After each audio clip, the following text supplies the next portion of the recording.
Cześć, Bartek Urban, zapraszam do testu Nissana Juke'a. Nissan Juke zadebiutował w 2010 roku i zrobił niemałe zamieszanie z kilka powodów. Chociaż głównym z nich był chyba wygląd, bowiem auto wyglądało, jakby to ująć, niecodziennie? Nie no, co ja będę udawał, że mi się podoba. Dla mnie było po prostu brzydkie i to bardzo. Ale ja mam pewnie specyficzny gust, co zresztą potwierdziła sprzedaż i popularność tego modelu. Do tej pory sprzedało się ponad 1,5 miliona egzemplarzy Juke'a, co stawia go jako jednego z najpopularniejszych crossoverów. Swoją drogą można śmiało powiedzieć, że był jednym z pierwszych crossoverów. Wcześniej była chyba tylko Kia Soul, która nie wyglądała jak typowy crossover, bardziej jak takie małe napompowane kombi.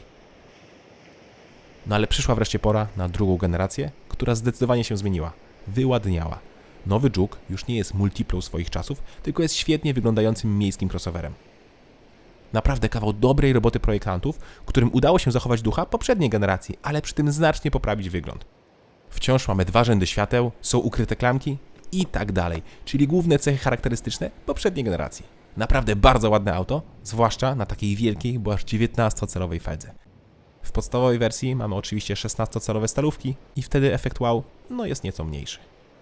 Druga generacja Juke'a też nieco urosła, bo jest o 75 mm dłuższa, 35 mm szersza oraz o 30 mm wyższa. Najwięcej jednak wzrósł rozstaw osi, który wynosi teraz 2636 mm, czyli o ponad 10 cm więcej u poprzednika, gdzie rozstaw osi wynosił 2530 mm. Ba! Teraz rozstaw osi jest tylko o 10 mm krótszy od większego Nissana Qashqai'a i to czuć w środku. Pojemność bagażnika wzrosła na przykład z 354 do 422 litrów. I tu znowu ciekawostka, bowiem według producenta bagażnik w Juke'u jest teraz większy niż w Qashqai'u o 10 litrów. Oj, czyżby tu miało dojść do bratobójczej walki o klienta? Kufer ma podwójną podłogę, a dopiero niżej, pod kolejną warstwą wygłuszającą, jest koło zapasowe i zestaw kluczy. Tylną kanapę można oczywiście położyć i otrzymamy 1305 litrów przestrzeni bagażowej, liczonej oczywiście do dachu. W bagażniku znalazłem też 2 haczyki na zakupy i to wszystko. Większy rozstaw osi czuć też mocno na tylnej kanapie, gdzie na nogi mam znacznie więcej miejsca niż w poprzedniej generacji. Na głowę też jest go minimalnie więcej, chociaż mimo wszystko wciąż się nie mieszczę. Niestety, nie mamy podłokietnika ani oddzielnych nawiewów, jest za to tylko złącze USB.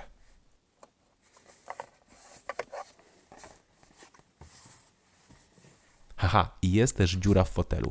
W fotelu, który poza tą sportowo wyglądającą dziurą i brakiem regulacji zagłówka, może mieć głośniki w zagłówkach. Tak jest. Każdy z foteli w opcji może być wyposażony w 2 głośniki wbudowane po 2 stronach. Nieźle, prawda? I gra naprawdę przyzwoicie, choć akurat ja nie jestem specjalistą, jeśli chodzi o audio. Sam fotel jest wygodny i posiada manualną regulację. Tak samo jak i kierownica, którą możemy regulować w 2 płaszczyznach. Deska rozdzielcza również jest zupełnie nowa i zgodnie z panującym trendem, który nie wszyscy lubią, dotykowy opcjonalny ekran jest teraz nie wkomponowany w deskę rozdzielczą, tylko wystaje na górze. Na ekranie mamy też nowy system odpowiedzialny za multimedia, który moim zdaniem wciąż wygląda lekko archaicznie. Głównie chodzi mi o grafiki, które nie wyglądają jak z 2020 roku, tylko bardziej jak tak sprzed 5-6 lat. Sam system działa dobrze, z minimalnym opóźnieniem, ale nie ma z nim większych problemów. Drugi wyświetlacz to ten kolorowy ekran między zegarami, który jest w standardzie w każdym Juke'u. Jest to bardzo rozbudowany komputer pokładowy, z poziomu którego podejrzymy też nawigację, czy obsłużymy audio. Jeśli chodzi o jakość plastików oraz spasowanie, to jest przeciętnie. O ile plastiki są nawet bardzo dobre, chociaż nie zawsze miłe w dotyku, tak część elementów lekko skrzypi pod naciskiem. To, co muszę jednak przyznać, to wizualnie plastiki naprawdę sprawiają lepsze wrażenie niż podczas dotyku. A to jest akurat plusem. Mało kto zresztą pewnie maca wszystko tak jak ja. Pod względem praktycznym mamy idealne miejsce na telefon za skrzynią biegów, dalej mamy 2 miejsca na napoje oraz bardzo mały schowek w nieregulowanym podłokietniku. W drzwiach zmieścimy małą półlitrową wodę, a przed pasażerem jest oczywiście największy schowek. No dobra, pora na silniki. A w zasadzie na silnik, bowiem nowy Nissan Juke ma do wyboru tylko jeden silnik. Jest to 3-cylindrowa jednostka turbo o pojemności 1 litra, która generuje 117 koni oraz chwilowo 200 Nm. Chwilowo, bowiem dzięki funkcji Overboost. Normalnie mamy 180 Nm.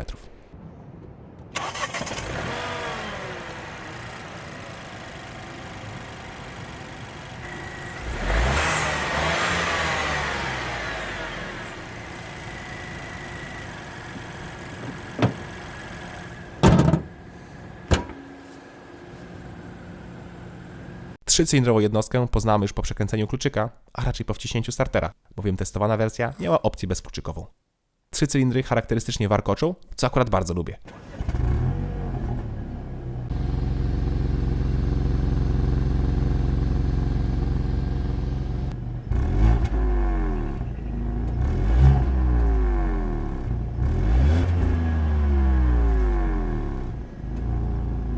Gorzej jest niestety z przeniesieniem wibracji do kabiny. 3 cylindry jest dużo trudniej wyważyć niż 4, co na przykład widać po telepiącym się fotelu pasażera. Lekko, bo lekko, ale drży.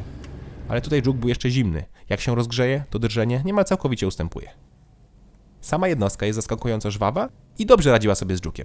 Zresztą w poprzedniku, pod koniec produkcji, była dostępna odmiana 1.6 wolnossąca o mocy 114 koni, która była jeszcze wolniejsza. Wcześniej było 1.2 turbo o mocy 115 koni o również podobnych osiągach. Szkoda tylko, że poza silnikiem 1.0 nie dostajemy świetnej jednostki 1.3, która jest na przykład w bliźniaczym Renault Capturze czy w większym Nissanie Qashqai'u. No i właśnie Qashqai jest tego winowajcą.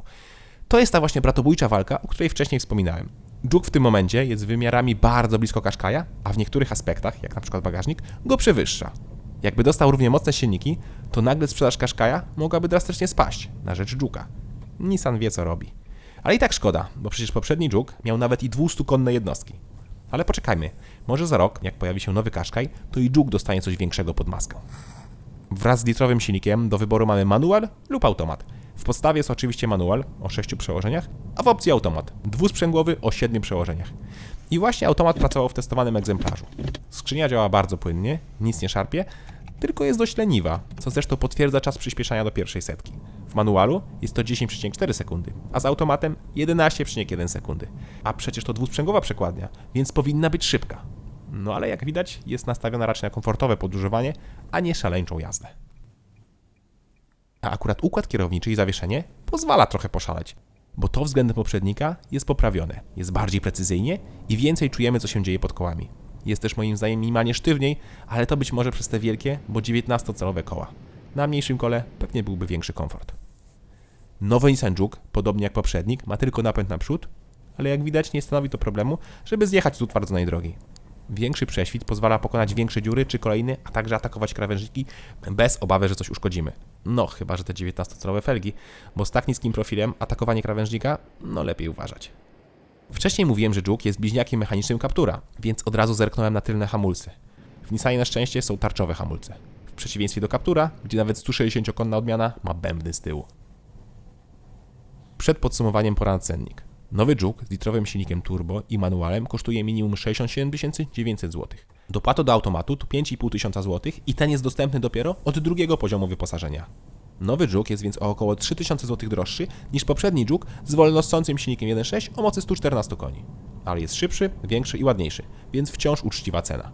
Jeszcze lepsza cena robi się, jak popatrzymy na cenniki Qashqai'a, który startuje od 85 690 zł, czyli jest o 17 000 zł droższy. Obecnie są jednak promocje i różnica w przypadku obu aut to 7290 zł na korzyść Juke'a. Pamiętajmy jednak, że Qashqai ma silnik 1.3 turbo, rzędową czwórkę o mocy 140 koni, więc jest nieco mocniejszy. Pochwalić też muszę podstawowe wyposażenie Juke'a. Już w najtańszej wersji mamy klimatyzację, radio z Bluetooth, tempomat, diodowe i automatyczne światła, 4 elektryczne szyby, a także systemy bezpieczeństwa, takie jak zapobieganie kolizjom, wykrywanie pieszych czy asystenta pasa ruchu. Naprawdę jak na podstawę jest nieźle. Nowy Juke jest zatem nieco większy, czyli przestronniejszy, lepiej wyposażony, lepiej wykonany oraz lepiej się prowadzi. Czyli poprawiono wszystko to, do czego można było się przyczepić w poprzedniej generacji. A to oznacza pewnie kolejny sukces.